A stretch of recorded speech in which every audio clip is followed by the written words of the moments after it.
If you are a refugee in the United States or you help a refugee family, this is a video you will want to watch carefully and calmly. Concerned. A DHS memo filed in federal court on February 18, 2026, signals that the government intends to arrest and detain some refugees who have been in the U.S. for more than 1 year and have not yet applied for a green card. And the part that has many advocates concerned is not just the arrest language. It is the suggestion that detention could be used while the government re-examines not only green card eligibility, but even the original refugee claim, with no clear time limit stated for detention. Serious. By the end of this video, you will have 3 practical takeaways. First, what the memo actually says versus what people are assuming it says. Second, who is most likely to be affected and who may not be, including confusing edge cases that trip people up.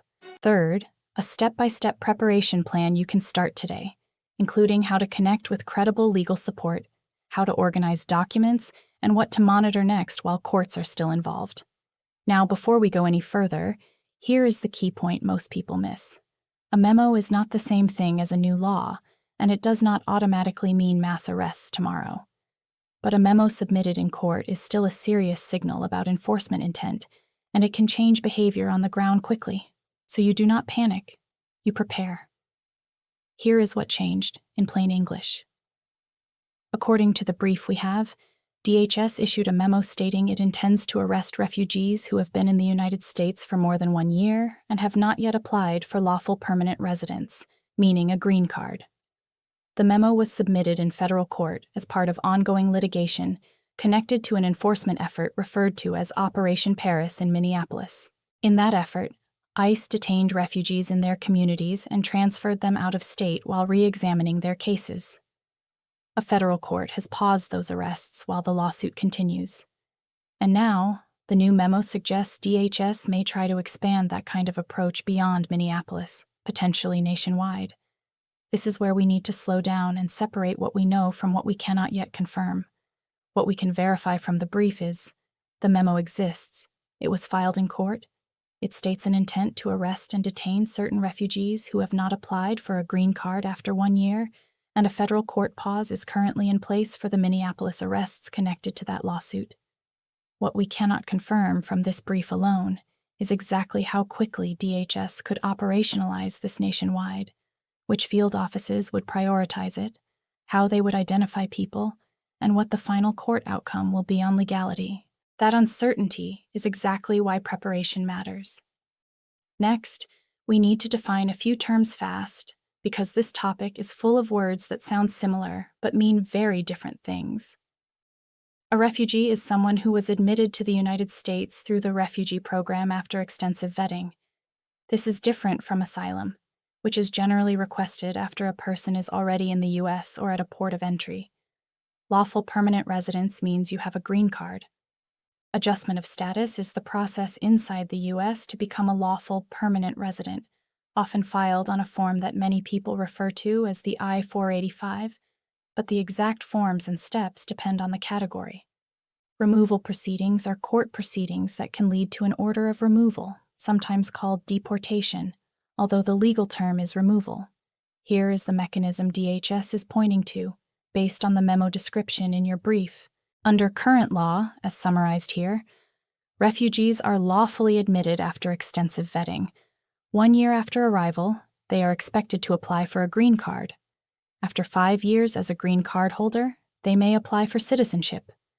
The DHS memo asserts that if a refugee has not applied for a green card and completed an interview after 1 year, the government may locate and arrest that person, detain them for an unspecified period, revisit their green card eligibility, and also re-examine their original refugee claim, and then either grant permanent residence or place them into removal proceedings. And importantly, as described, the memo does not set a time limit on detention. Here is the part most people miss. The memo language appears to treat the failure to apply or failure to complete an interview not just as a paperwork issue, but as a trigger for enforcement custody, while the government rechecks the entire basis for being here as a refugee. That is a big escalation in consequence compared to what many refugee families have understood in practice, which is, Yes, you should apply after 1 year, but delays happen and you continue rebuilding your life. Now, let us talk about Operation PARRIS and the lawsuit, because this affects what is happening right now versus what could happen later. According to the brief, Operation PARRIS was an enforcement effort in Minneapolis, where ICE detained refugees in their communities and transferred them out of state while re-examining their cases. A federal court has paused those arrests while the lawsuit continues. So at this moment, there is at least one court pause in place related to that specific enforcement effort. But the new memo suggests DHS may seek to expand the approach nationwide. That does not mean it will succeed. It does mean the government is arguing for authority to do this, and courts are being asked to weigh in. Now we get to the question everyone asks: who is affected and who is not? I am going to give you clear buckets, and then we will cover tricky edge cases, because that is where people get hurt by misinformation. Bucket 1, potentially at highest risk based on the memo description: refugees who have been in the U.S. more than 1 year and have not filed for lawful permanent residence at all. That includes people who always intended to file but never did because of cost, confusion, language barriers, trauma, or lack of legal help. Bucket 2, also potentially at risk depending on how DHS implements this: refugees who filed but have issues in the process, like a case that was rejected, returned, or never properly received, and the person believes it was filed when it was not. This is where people get trapped, because they think they are safe, but the system does not show an active application. Bucket 3, the interview issue. The memo description says DHS focuses on not applying and completing an interview after 1 year. Many people do not control interview scheduling. USCIS generally schedules interviews, and timelines vary. If DHS is treating lack of an interview as a factor, that is a red flag because it can pull in people who did file but are waiting. We do not know from this brief how DHS would separate those groups in practice. That is why documentation, receipts, and proof of filing becomes so important. Now, who is likely not affected, or at least less likely to be targeted under the memo as described? Refugees who already have lawful permanent residence, meaning you already have your green card. Also, refugees who have filed and can prove it with a receipt notice, a case number, and ideally a complete copy of the filing package. And more broadly, people who are not refugees are not the direct target of this memo, based on what we have here. But if you are an asylee, or you are in another humanitarian category, do not assume this cannot affect you indirectly through enforcement trends. Just be careful with your own category and get accurate guidance for your status. Now, edge cases. This is where people get denied, detained, or pressured into bad decisions. Edge case 1. You moved and did not update your address properly.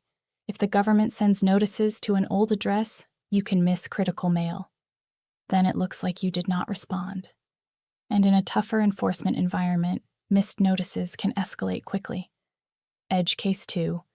You tried to file, but the application was rejected for a technical reason, like missing pages, incorrect payment, unsigned forms, or a required supporting document. A rejected filing is not the same as a pending case.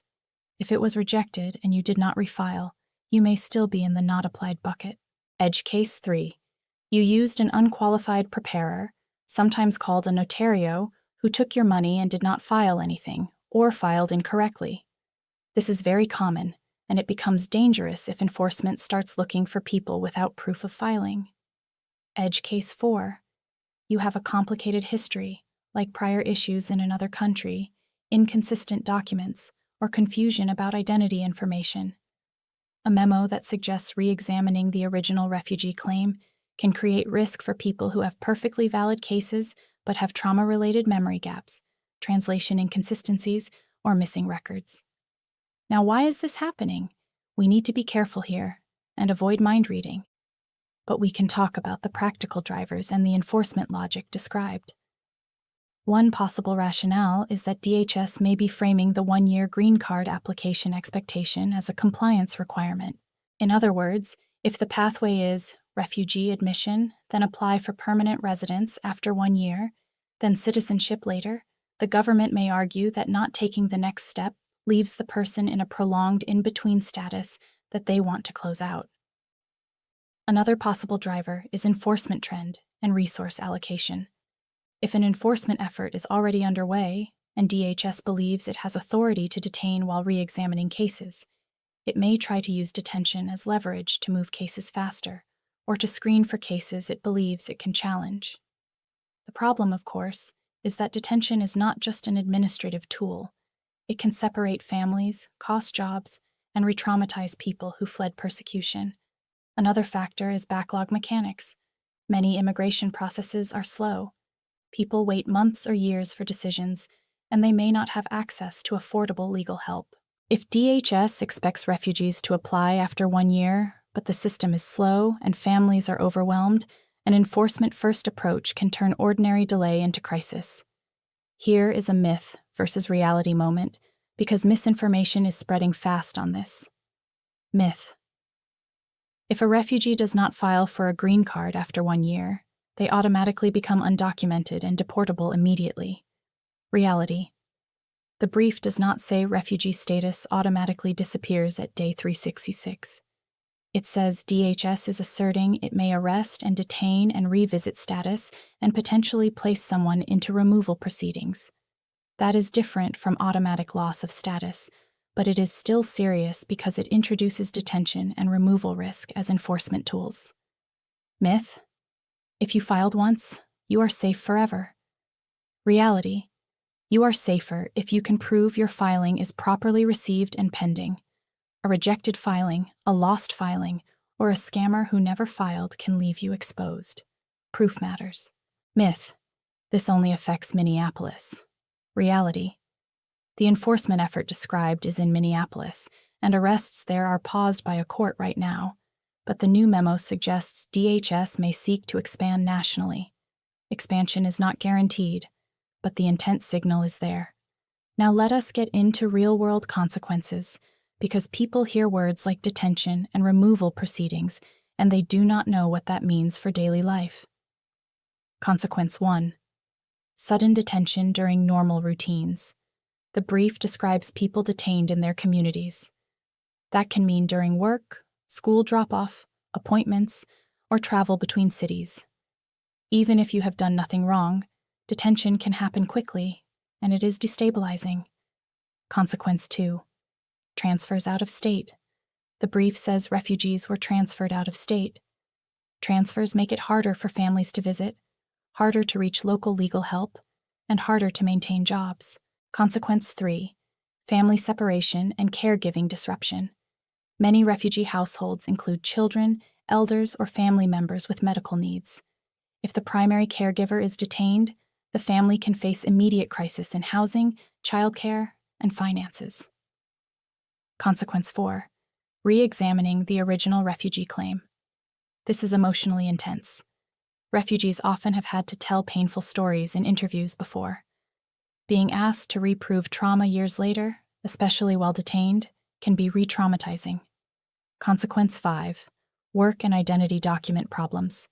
Refugees may have jobs, leases, and accounts.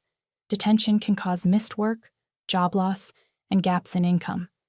Even if you eventually resolve the case, the damage can be lasting. Here is an example scenario to make this concrete. Example scenario.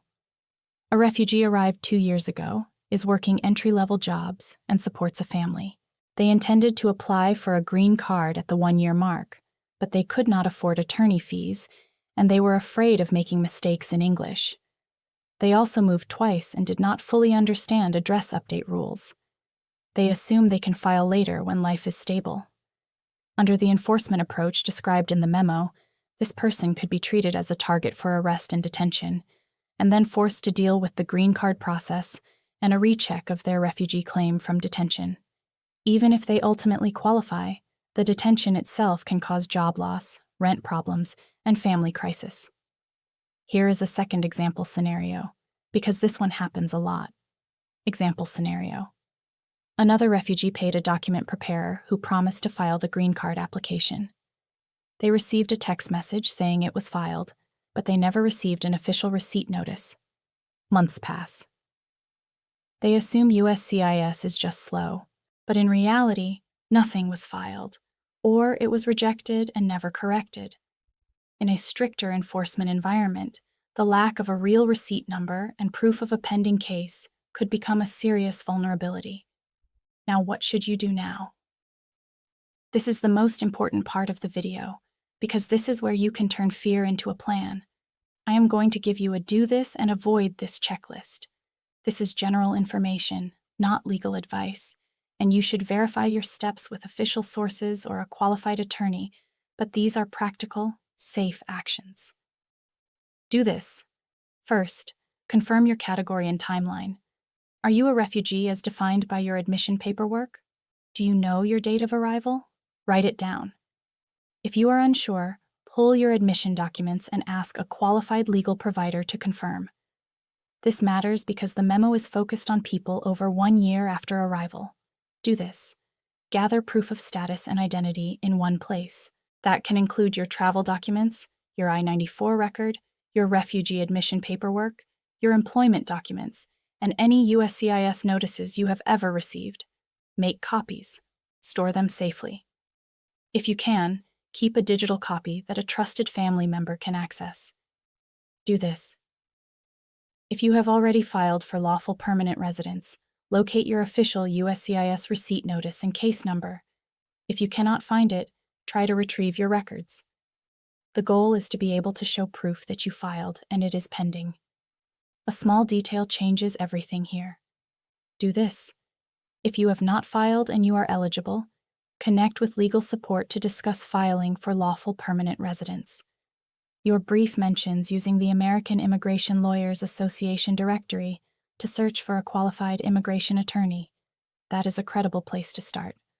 Also, consider reputable nonprofit legal services in your area, especially those experienced with refugee adjustment. Do this. Make an emergency preparedness plan. Your brief references a guide developed by Community Sponsorship Hub, Welcoming Initiative for Newcomers, and a light. The concept is simple. Decide who will care for children, who will access rent money, who will contact a lawyer, and where documents are kept if detention happens suddenly. This is not about expecting the worst. It is about making sure your family is not left in chaos. Do this. Update your address and keep your contact information consistent across records to the extent the official process allows. Missing mail is one of the easiest ways to fall into a problem you did not create. Avoid this. Do not rely on verbal promises or screenshots from a preparer as proof that your case was filed. USCIS proof is typically an official receipt notice with a real case number. If you do not have that, treat it as unresolved until you verify. Avoid this. Do not ignore mail or requests for evidence. Even if it is confusing or scary, get help quickly. Delays compound. Avoid this. Do not travel casually if you are in a vulnerable category and you have unresolved status questions. Travel risks depend on the details of your case. The safe move is to confirm with a qualified source before making any trip that could put you in front of enforcement or create missed appointments. Avoid this. Do not sign anything you do not understand, especially under pressure. If you are approached by enforcement, stay calm, ask for clarification, and seek legal counsel as soon as possible. Now, another myth versus reality moment that can save people. Myth. If DHS can detain someone with no time limit stated in a memo, that means detention will automatically be indefinite. Reality. The memo as described does not set a time limit, which is concerning, but the actual duration of detention is often shaped by court challenges, detention policies, individual circumstances, and legal advocacy. The practical takeaway is not that you will be held forever. The takeaway is that you should not assume you can wait years to file without risk, and you should prepare for a faster, tougher process. Next, how do you find safe, credible help without getting scammed? Here is a quick filter. Look for licensed immigration attorneys or accredited nonprofit legal providers. Verify credentials. Get a written agreement that explains services and fees. Ask what will be filed, when and how you will receive copies and receipts. Any person who says they can guarantee approval or who discourages you from getting copies of your own paperwork is a red flag. And keep your own copy of everything that is submitted. Here is the bridge hook. 2 groups are at highest risk if this policy expands quickly. Group 1 is people who never filed because life was hard and the system was confusing. Group 2 is people who think they filed, but cannot prove it because the filing was rejected, lost, or never actually submitted. If you are in either group, the goal is simple. Close the gap between what you believe and what the government system shows. Now, what could happen next? We have to use careful language here because much is uncertain. Based on your brief, there are a few watch points. Watch point 1. Court rulings in the Operation PARRIS litigation. The court has paused arrests connected to that case. The outcome could limit or shape what DHS can do, at least in certain contexts. Watch point 2. Whether DHS issues additional guidance, public statements, or operational instructions that clarify scope, priorities, and procedures. The memo suggests intent, but implementation typically requires coordination, and sometimes agencies clarify or narrow their position after litigation. Watch point 3. Whether advocates, legal organizations, or states bring additional lawsuits if the approach expands. Court challenges can change timelines, stop certain practices, or force clearer standards. Watch point 4. Demand surges. If many refugees rush to file for lawful permanent residence at the same time, processing times could slow, and people may face more scams. Planning early is better than panic filing. And finally, watch point 5. Misinformation. When stories like this go viral, people start sharing lists, rumors, and fake advice. Your safest anchors are official USCIS and DHS sources, court filings reported by credible outlets, and qualified legal professionals.